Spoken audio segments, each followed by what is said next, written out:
Ron Howard later mentioned her as an example of what happens when an actor's need for control becomes emotional domination. The stories kept coming. On The Wicked Lady, she reportedly slapped a cameraman. On Don Juan DeMarco, crew members said she embarrassed assistants so badly that production shut down for a day. Her former manager Jay Bernstein once said, "Faye doesn't just play divas, she becomes them."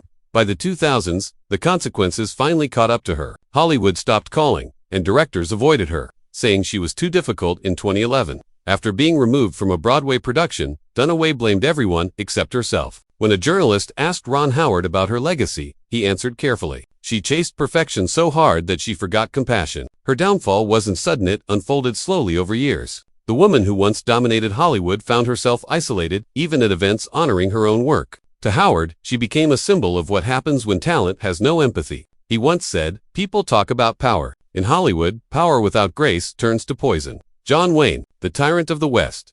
Few stars stood as tall as John Wayne. 2 million. He was the definition of America, the cowboy, the soldier, the strong hero. But to Ron Howard, who watched those old films as a kid, learning the truth broke the illusion. He once said that when he found out who Wayne really was, the hero image shattered. "I stopped seeing the hero. I saw the bully wearing his country like a costume," he said.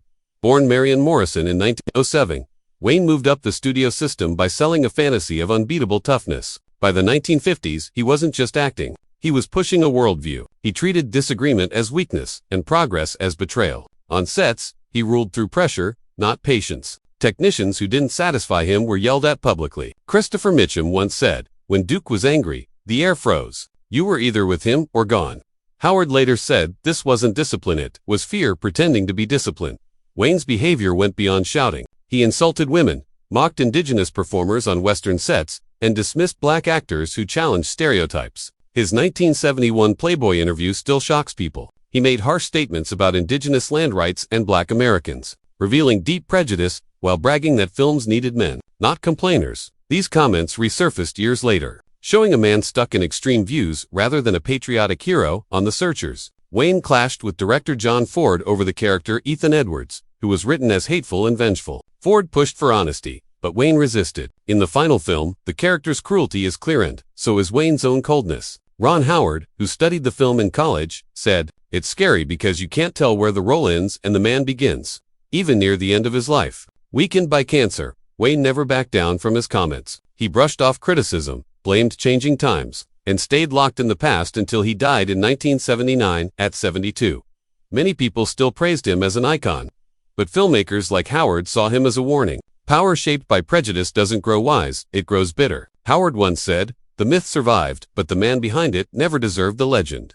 Roman Polanski, The Exile of Shame. For Ron Howard, the name Roman Polanski showed the hardest truth Hollywood tried to hide. "Brilliance can live beside evil," he once said, explaining how painful it was to accept the truth behind the filmmaker. Howard admitted he admired Polanski's films before he knew the man. "Then I realized talent doesn't excuse a person. Sometimes it hides them." He said Polanski's rise seemed unstoppable. Born in 1933, surviving war, he experienced tragedy long before Hollywood. Early films made him a critical favorite. But as Howard said, the darkness in Polanski's films came from real storms inside him. In 1977, everything changed. Polanski was arrested after a situation involving a young teen during a photo session. The evidence was strong enough that he pleaded guilty to unlawful conduct with a minor a serious admission. But before sentencing, he fled the United States and settled in France, refusing to return. Hollywood split immediately. Some condemned him. Others defended him as a tortured artist. For Howard, who was young at the time, this reaction was heartbreaking. "They talked about art while a child's life was broken," he said, describing how the industry twisted itself instead of choosing accountability. Polanski's self-exile became one of Hollywood's biggest moral stains. The case never went away, and the controversy only grew. Polanski kept working overseas and even won an Oscar in 2003 for The Pianist, a moment Howard called surreal and sickening. When the audience rose to applaud, Howard sat still. "I thought of that girl at 13 and how applause must sound to her," he said. The fact that Hollywood kept praising Polanski made him furious. When Polanski won Francis Caesar Award in 2020, protesters walked out. To Howard, that moment felt like justice arriving late, but arriving. He told Vanity Fair in 2021, "It took the world 40 years to say what should have been said the next day, that a monster doesn't become less monstrous because he can frame a shot."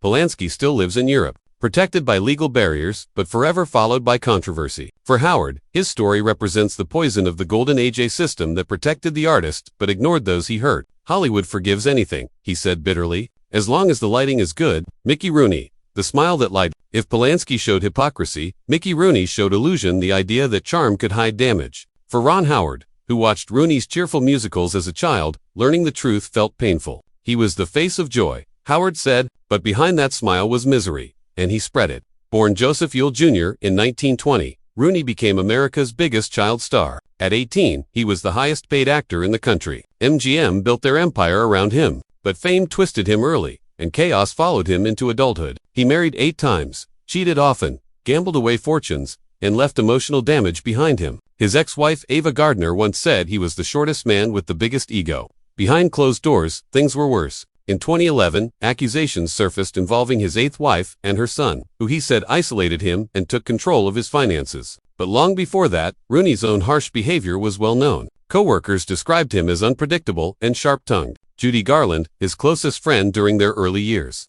once said he could make you laugh one moment and tear you down the next. Garland, under heavy studio pressure, later hinted that Rooney not only the executives added to her suffering. By the 1960s, his career collapsed. Scandals, addiction, and financial disasters followed him everywhere. In a 1979 interview, Rooney said, "I've lived 1,000 lives."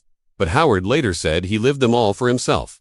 Even in old age, Rooney's anger didn't fade. He blamed studios, partners, friends, and fate for his problems. When he died in 2014, at 93, he left behind less than $20,000, and his body went unclaimed until friends raised money for a small burial. For Ron Howard, Rooney's story completed the pattern. It showed that Hollywood's brightest smiles hid heavy secrets. He made the world laugh while he was dying inside. Howard said, "That's the saddest kind of evil, when someone's pain becomes their performance, and no one sees it until it's too late." To Howard, these stories weren't about revenge. They were warnings. The Golden Age wasn't golden. It was built on silence, pressure, and hidden lives covered by fame. And as he once said, the scariest monsters aren't in horror films, they're the ones the spotlight protects. Drop your thoughts in the comments below. Hit that like button if you felt something real. And don't forget to subscribe for more stories.